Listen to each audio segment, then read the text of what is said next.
wants to go first? Let's start on this side for once. Yes, please. Christopher Strzemka, Polish Press Agency. Commissioner Hogan, as you may know, there is a drought in Poland. In 90% of the communes are affected with a drought. Polish Minister of Agriculture, Minister Sawicki, has sent a request to European Commission for help. Is European Commission, have you received this request, and is European Commission willing to respond somehow for that? Thank you. I haven't seen the report yet from the Polish Minister of Agriculture. I expect that it is in the services at this stage and being analysed by my officials, but I would certainly look forward to receiving that report and a full assessment of the drought situation in Poland. I read about it in the media, and it is certainly having a major impact on producers in Poland, but I will have an opportunity to discuss these matters, as well as other matters, I'm sure, in the market situation in Poland on the 7th of September as well. And I have a very good relationship with the Minister of Agriculture in Poland, and I know that he will be very forthright in putting forward proposals in relation to how we can deal with this matter. But there are certainly emergency funds available for particular issues like drought or flooding in the European Union, and if it meets a certain level of difficulty, well, then these particular funds can be triggered. There's a follow-up question. Follow-up, Mr. Commissioner, Mr. Sawicki suggests that Polish farmers should buy insurances, and he wants to bind the insurances with subtitles from the European Union. Do you think that would be in line with the European law? Do you think that it's possible to bind somehow these two things? I'm not going to get into answering questions about proposals that have been made in a document that I haven't seen yet. So when I've carried out an analysis of the proposals that have been made by the Polish Minister, I'll be able to give a more considered response. Yes. Many questions. Let's go first here, and then there, and then here. Please.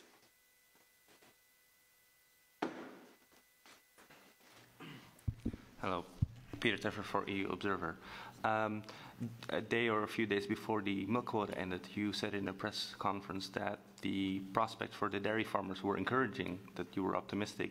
Do you still hold that view, or has your analysis changed? And secondly, some people are now arguing that there should be a temporary milk quota. What do you think about that? Thanks. First of all, milk quotas are gone, and they're gone forever. And secondly, I said at the time of the abolition of milk quotas that there would be short-term price volatility in 2015, and we are seeing that. But the medium and long-term prospects for the milk and dairy sector was quite good. We have a growing middle-class population in the Far East, which is going to be the major source of our market opportunities. 150 million people going into the middle-income brackets each year for the next 30, 40 years, and that's our opportunity as a competitive EU agricultural sector to exploit that potential for our food sector. So I am optimistic about the future, but of course we are trying to deal with the short-term price volatility that we predicted at the time would happen.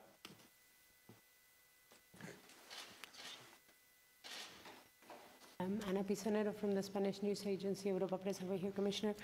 Spain would like on milk to increase the level of intervention, the level of price for public intervention for milk.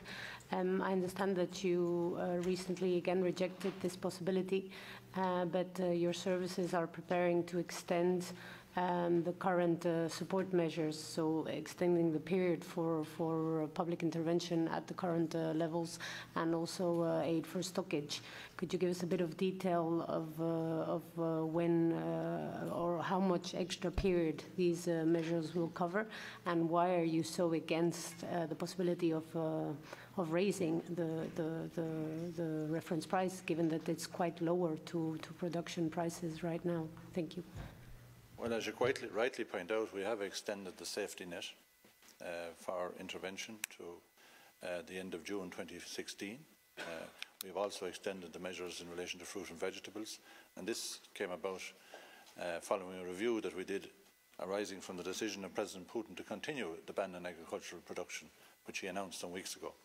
So we are providing the safety net at the particular reference price that is well known at 21 cent a litre in relation to milk, and the safety net has actually been triggered by some member states in recent times, particularly in relation to skim milk powder. But the co-legislators have decided in 2013 that they wish to continue with the policy that has been of a market orientation policy for the CAP. So I would be reluctant to, even though I have ruled nothing out, I would be reluctant to enter into new proposals that would damage the prospects of our market orientation and that would drive producers towards putting product in intervention rather than seeking new market opportunities along the lines I've mentioned to the previous questioner. So I think that the outline of what the Spanish authorities have in mind in relation to intervention, I'm sure will be articulated by Minister Isabel Tegherini on the 7th of September, and I will give a comprehensive response based on an analysis we have carried out in relation to market intervention on that day. Okay, the next question was here. Hi, Ed Bray from Agrifacts. There's been a long discussion among agriculture ministers in the Council about what constitutes a crisis. Do you think that what we're seeing now in the dairy sector particularly is a crisis? And then a second question on the market opportunities that you were talking about. Other than China, what are the other markets that you're looking to promote European dairy produce in? Thanks.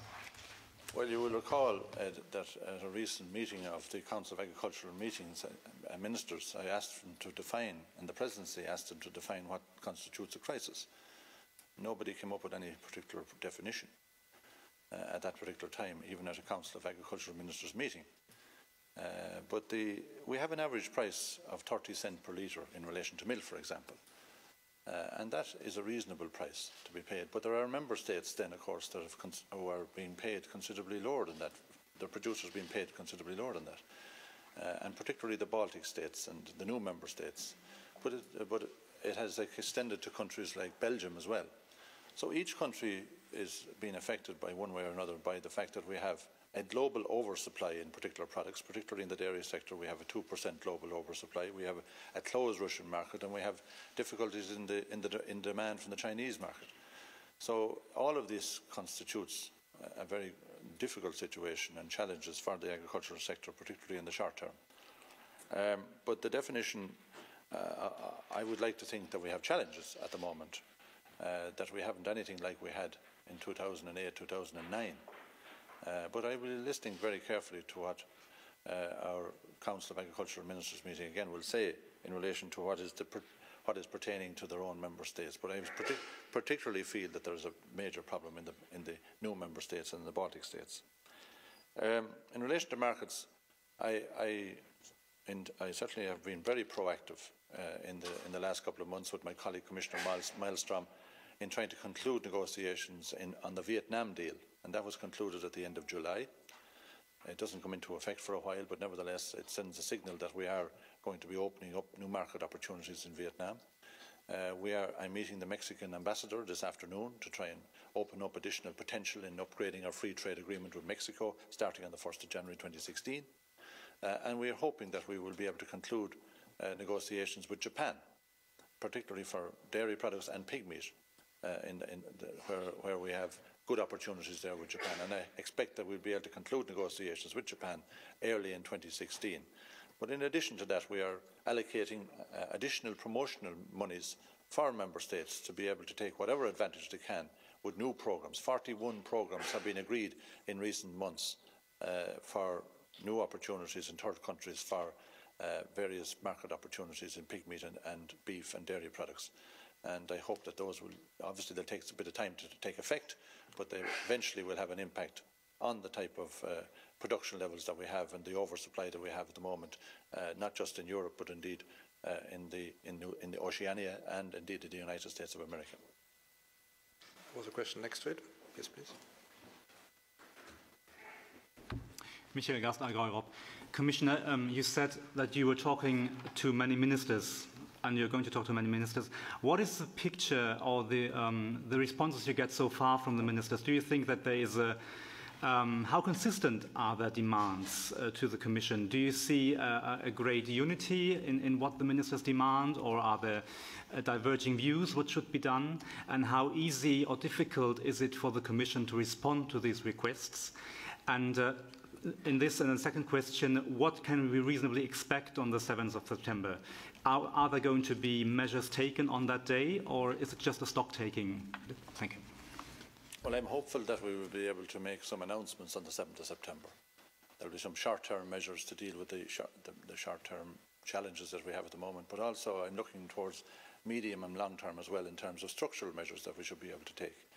So ministers have various different views depending on the regions of the European Union that they're from, and that's understandable. And that's why we've given a lot of flexibility in the latest CAP reform to member states to be able to take local action themselves like through voluntary coupled support or through the rural development programme. So we're going to build on those measures to see what are the short-term and medium-term measures that are required, that we don't have this crisis on a regular basis, that we're able to deal with not just the short-term but also the medium-term.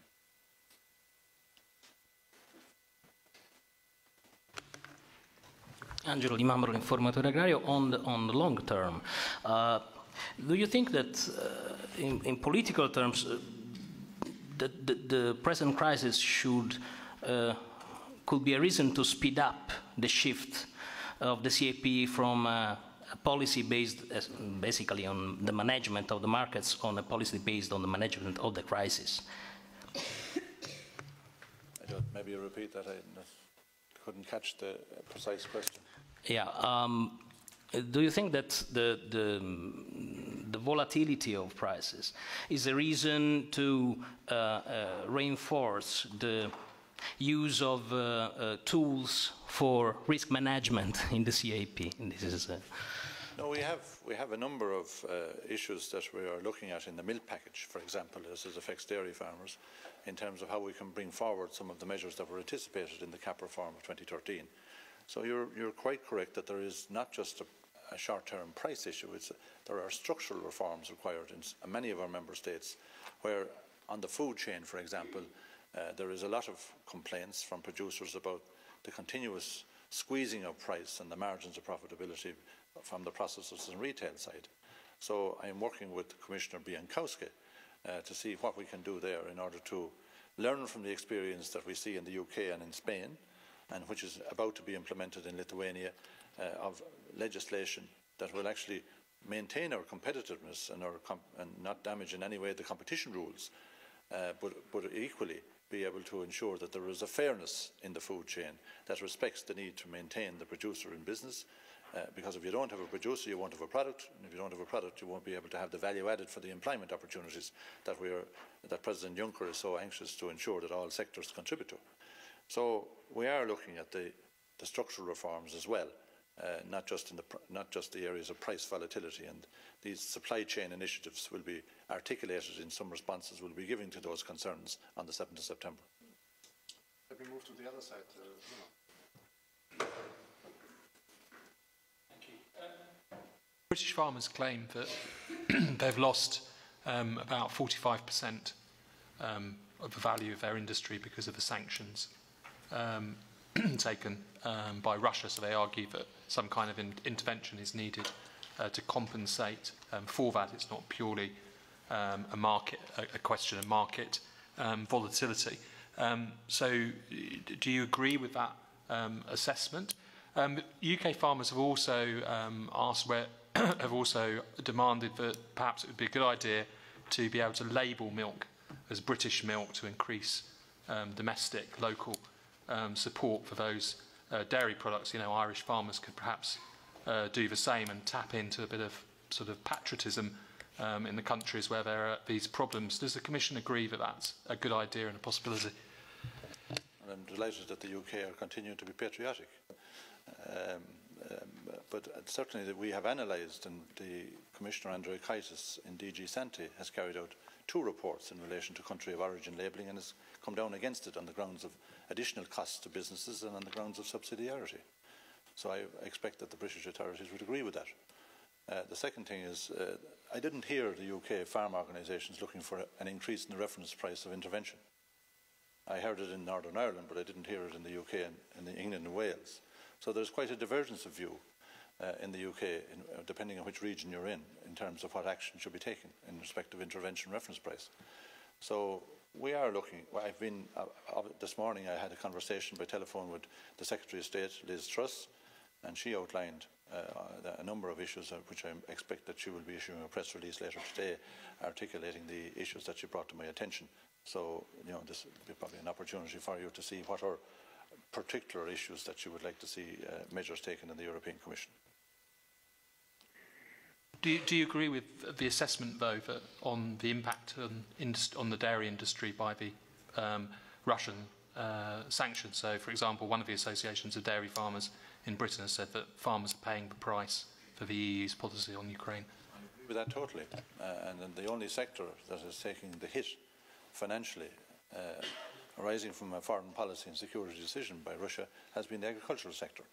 And the fact that President Putin has decided to extend those particular measures for a further year, has accentuated the problem enormously.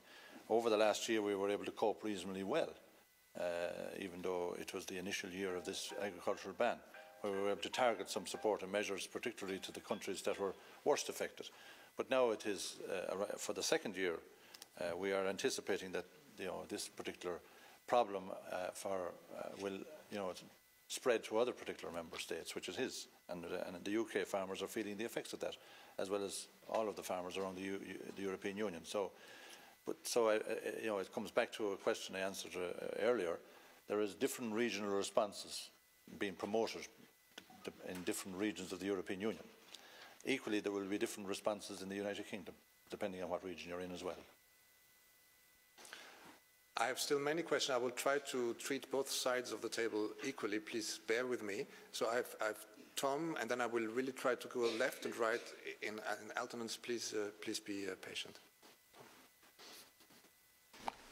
Tom Weigert, German Radio.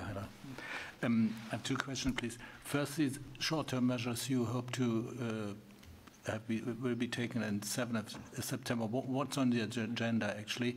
And is it only for dairy, or it's also for other sectors in the agricultural economy? And the second question, as you say, you expect the dairy sector, the European, to be competitive in the long term. Does this mean that there needs to be more consolidation, or it remains at the same level as today? Well, the answer to the first question, you don't mind if I wait till the 7th of September to announce it to the Council of Agricultural Ministers meeting what I have in mind, but we have work ongoing at the moment in relation to what we would like to do, but we do acknowledge that there are challenges in the short term and they'll need a short-term response. Equally, there are initiatives that we can take now or fast-track them that can bring about change in the medium term as well, so that we don't want to revisit some of these issues that are quite vulnerable sectors, like milk and pig meat will be the predominant sectors that are under most pressure at the moment. As I said earlier, we want to retain a competitive advantage that we have built up, particularly through food quality. And the farm to fork initiatives that have been taken over the years arising from BSE have now been largely ingrained in the agricultural sector, where they're now seeing as very positive quality and competitive advantages in the Far East market in particular, where there is a growing middle class population. But inevitably there is going to be structural reform in each member state. We see that already, where there's a reduction directly in the number of farmers that are going to participate in the marketplace. And that's why we bring in rural development measures and voluntary coupled support in order to maintain as many farmers as we possibly can in production. Because as I said earlier, if you don't have a farmer, you won't have the product, and therefore you won't have the value added in terms of the jobs. So you have 46 million people, the largest in the European Union, the largest sector that's generating employment in the European Union between farmer and between the people in the food sector.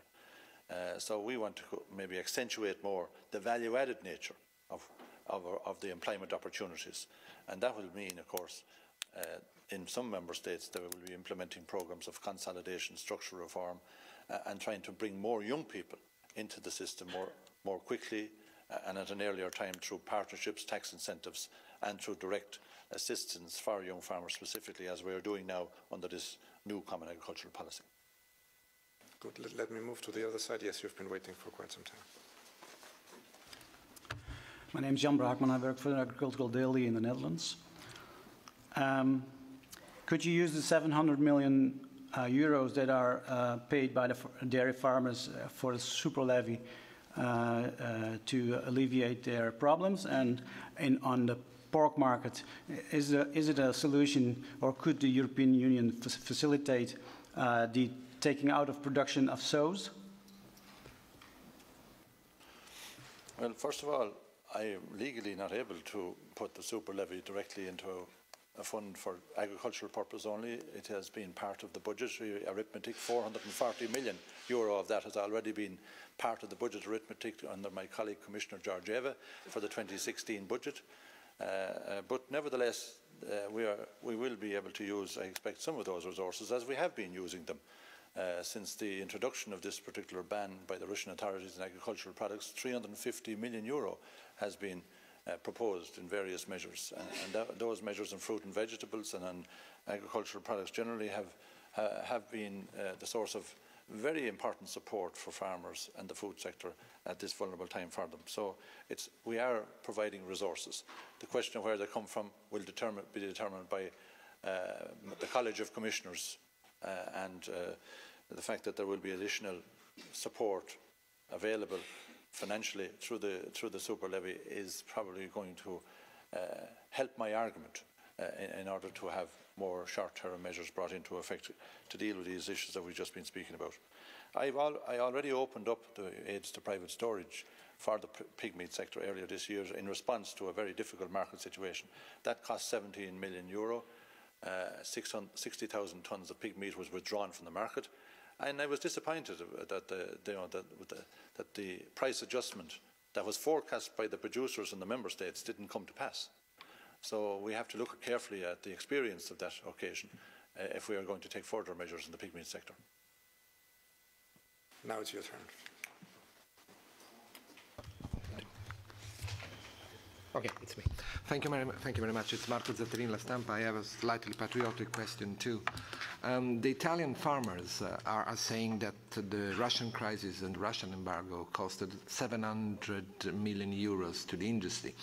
Don't you think that one of the causes of the very high cost that the sector had to pay is related to the huge fragmentation of the market? We have very, very small producers. Some of them sell 100% of their stuff to Russians, so they're suffering it a lot. So don't you think that with a better organized market, Italy would have coped better with the crisis? And once I'm here, you mentioned Vietnam, and the Italian rice producers are pretty upset because since they are the leaders of the rice market in Europe, they consider the Vietnam agreement as a huge threat. Is there something you can do for them to convince them that it is not a threat? Thank you. Well, it's understandable, I suppose, that farmers generally look at the threats rather than the opportunities. But they're equally, in any trade negotiations, there's a two-way street. There is an opportunity for more product to be exported. And if you look at the dairy sector, in the agreement that we have done in Vietnam, we have eliminated all tariffs of access to 90 million population in Vietnam. So I didn't hear the Italian farmers saying anything about that part of it.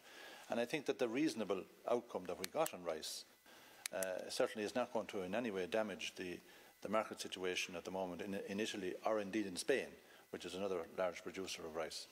So I am not hearing those voices that there is any distortion to the marketplace anticipated arising from the modest amount of imports of rice into the European Union as part of this agreement. And I agree with you that there is a challenge when you have small producers and trying to cope with a market turbulence arising from the Russian ban. And that's why we have significant support being given to member states to draw up programmes in relation to bringing more collective bargaining, supply chain initiatives, producer organisations being established, developing longer contracts with buyers rather than the short-term contracts, which is a problem in the UK and France. So there is a lot we can do here, in my view, which will take a bit of time, but these are part of the medium-term initiatives that we are proposing and analysing to see how we can actually accelerate some of those particular programmes and give additional support in order to meet the objectives that you rightly pointed out to. Next to it. Bonjour, Jabiri de la... Good morning, I'm from the Moroccan Press Agency, and I have two questions, if you'll allow me. Firstly, good morning. I'm from the Moroccan Press Agency, and I have two questions, if you'll allow me. It's been 3 years since the agricultural agreement with Morocco, and so I'd like to know how the Commission assesses how this agreement has been going. And my second question is about the milk crisis. Could Morocco, together with other African countries, be a potential big market for European milk? Thank you. Yes, we are doing a lot of business already with Africa, and it's a growing potential source of opportunity for a European marketplace, and we have very good relationships between the African Union, and I've met the Commissioner Tulasima recently in relation to how we can advance some more trading relationships between the European Union and the African Union. And we are, like the North African countries like Algeria, Morocco and Nigeria are substantial importers of European products, and we continue to have very good opportunities to even do more there as things develop. And I hope to be in a position to visit Morocco, in the next year, in order to see at first hand how we can deepen our relationship even further. I met the Minister of Agriculture at the Berlin Green Week last January. We signed agreements in relation to geographical indications on certain products, and I have no reason, I have no information to suggest that our bilateral trade arrangements are going anything other than good at the moment. But if we can do more, we will be very pleased to do so. Move to the other side. Yes, please. Yes, good morning. Christian Böhmer, German Press Agency. Commissioner, do you have an idea, a rough idea about the amount of the overall amount which is asked by member states for aid to help the farmers in Europe? I made an own calculation. Lithuania asked for 50 million on Monday. If you make a calculation for the entire EU, you arrive at 12 billion. So it's a very huge amount. This is realistic. Thank you. Well, I can assure you I haven't 12.5 billion to disperse, and I won't have it by the 7th of January or the 7th of January 2016 either. But you must remember that we are distributing 56 billion euro already annually to farmers and the food sector in the European Union, and that's the European contribution. The member states are in many co-financing arrangements are allocating money as well. So between our rural development programs and our direct payments, there is considerable investment by European taxpayers in this essential industry, which is to provide good quality food for our people of Europe, and also our moral obligation then to, in a competitive European agricultural sense, to feed the populations of the world with our partners. So I can assure you that the targeted measures that we will be looking at will be very much focused on where the greatest problems are. The greatest problems, I think, are well known to be largely in the Baltic states and in the new member states, and therefore they need to have the European agriculture showing the same solidarity with their farmers at a time when, through no fault of their own, they are the people that are badly hit by a foreign policy and security decision by President Putin. Yes.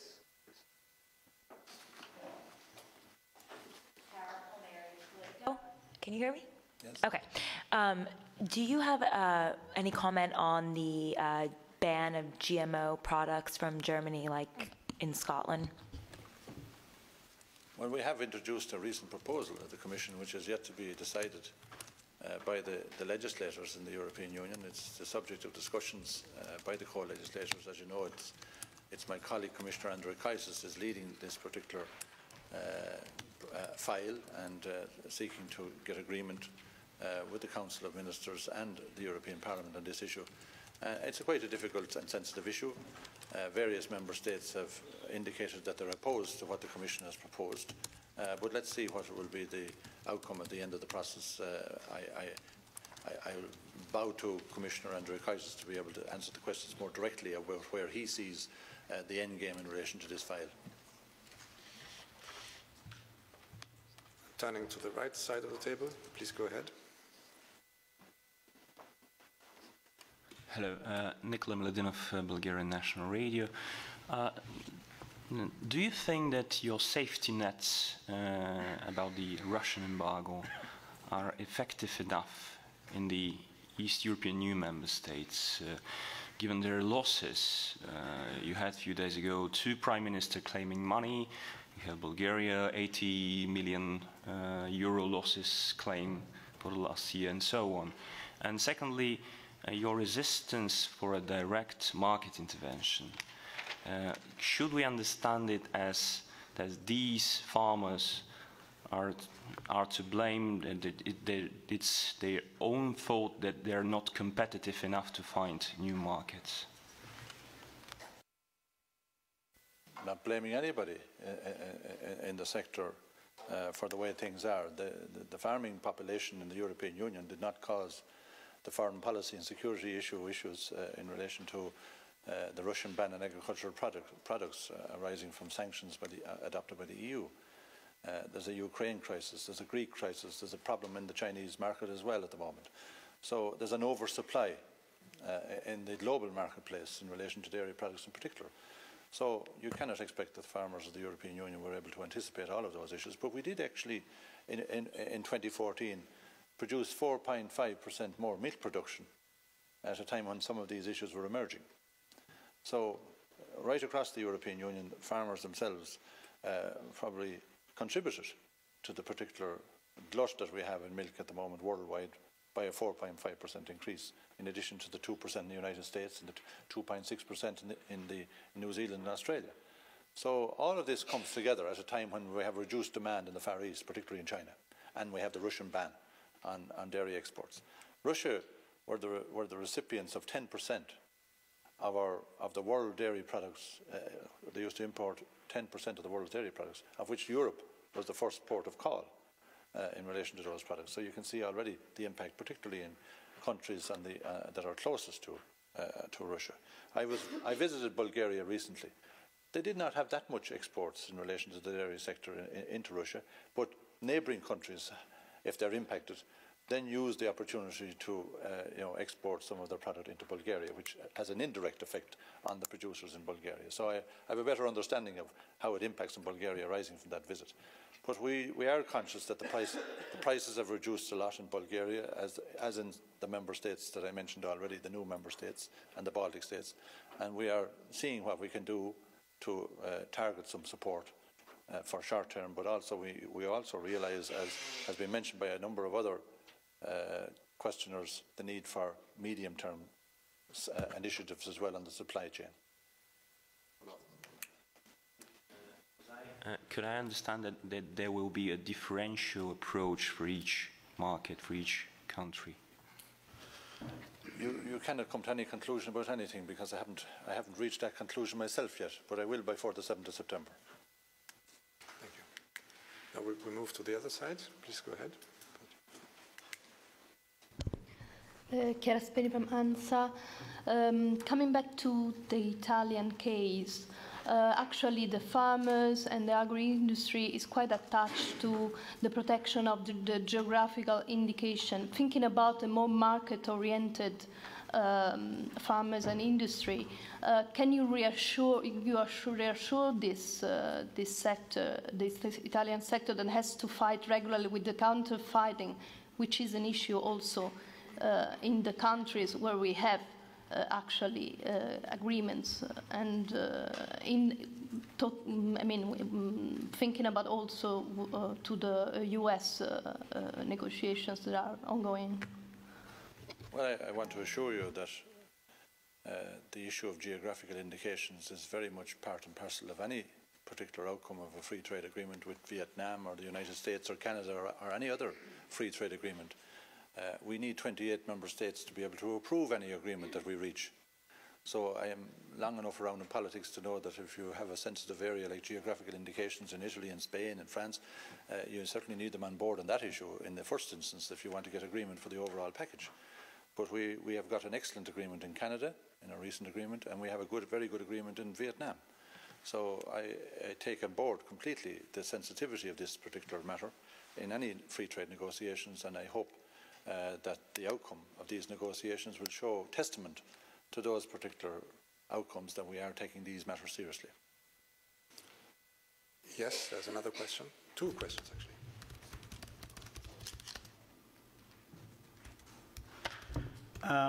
Would you agree with individual member states to negotiate with the Russians to open their markets for specific products or parts of products? Well, there are a number of products or partial products that are not part of the ban that we have no difficulty about member states negotiating, but trade is a European-wide competence, and we have to act in solidarity with each other in relation to trade matters arising from the sanctions that we've imposed and the retaliatory measures by the Russians. And if we don't stand together, we'll hang separately. Go ahead. Going back to the 7th of September, there will be also a demonstration here in Brussels from farmers. I was wondering if giving some announcements such as the one that you ruled out in many occasions, like the increase of price of intervention, could have a meaning in terms of, in political terms, I mean in psychological terms, to ease the tension on the market. What do you think about this? Well, I think that the farm organisations themselves, particularly Cogeca, are very much supportive of the market orientation of our policy that was agreed in 2013. I would find it difficult that they would row back on that now that they were so recently in favour of it because of some short-term volatility that we have in the marketplace. And we recognise that there are challenges and volatility at the moment. So we're trying to work together to see can we find short-term and medium-term solutions. But we also need to protect what the co-legislators have already agreed, which is to drive the CAP towards a more market orientation, that we get away from the issues of butter mountains and wine lakes that we've had, where we were bedevilled with them in the past, which was a high cost to be borne by the European taxpayer. So we are over that particular phase of our development, in my view, in terms of reform of our policy, and we're moving on now to see can we get the maximum amount of market opportunities for high quality European production. Yes, please. Christian. Oui, Monsieur Hogan, je voudrais être sûr de bien vous avoir.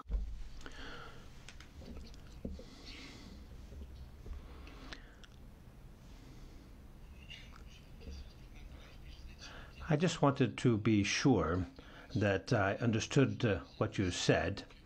You're saying today that you're going to take short-term measures to help milk producers who are basically from the Baltic countries and the new member states. Now that's a bit of a problem. We have major trade unions in France and Germany and Poland who are calling for measures, and I have the impression you're not going to reply to their calls. These people are capable of mobilizing and blocking a great deal of Europe. What I'd like to know is whether you're prepared to take that responsibility. They're asking to revise the minimum price paid to farmers for milk and butter, so it's very specific. Can you reply to that demand? First of all, I did not First of all, I did not say that I wasn't going to give any assistance to any other member states apart from the Baltic or the new member states. I just merely stated the obvious. If you get the information from the Middle Market Observatory, it's very plain for you to see who is actually getting a very poor average price for their product. France are getting 30 cents per litre for their product at the moment, but it's not being transferred directly to the farmer because of structural issues that you have in the French agricultural sector, where are well known now at this stage, because the farmers have certainly targeted the retail sector very much in recent months to get a better return for their production. And the Minister Lafall has intervened and has got certain guarantees with the negotiations that he had. But the price of milk went up in France in June, and then we had protests in July. It's interesting. There are supply chain initiatives and issues that we need to consider for the benefit of French farmers, which we are prepared to look at. But we are not excluding anybody in relation to consideration for short-term, medium-term or long-term measures. But I do actually wanted to emphasise that in the new member states, in the Baltic in particular, they are now producing milk at less than the cost of production. Are there any other questions for Commissioner Hogan? If this is not the case, then it is for me to thank you for this comprehensive overview over the European agricultural markets. And I would like to thank all of you who were patient and had to wait for quite some time to be able to ask the questions. And I'd like to thank the interpreters as well for their excellent work again today. Thank you very much.